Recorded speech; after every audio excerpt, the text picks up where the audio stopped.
Hi! In front of me is HUAWEI NOVA 9 and today I would like to show you how you can add events to calendar on this device. Start by opening calendar and picking a date by tapping on the chosen one. Then click on this plus icon at the bottom right corner to create your event. Now you can customize it however you wish to. For example, you can add a title, choose location, starting hour, ending one, or turn off this feature by tapping on this filter next to all day. You can also select repeat over here if you want your event to repeat, for example, every year. Set up notifications minutes, hours, or weeks before. Mark as important over here, and even take notes.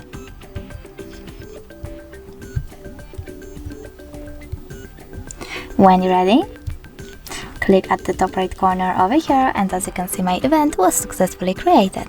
If you wish to get rid of it, you can always tap on it and choose delete at the bottom right corner.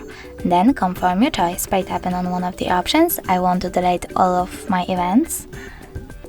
So now I won't get notifications every year because I will delete all of them by tapping on delete. Thanks so much for watching. If you enjoyed this video, don't forget to leave a like, comment and subscribe. Bye!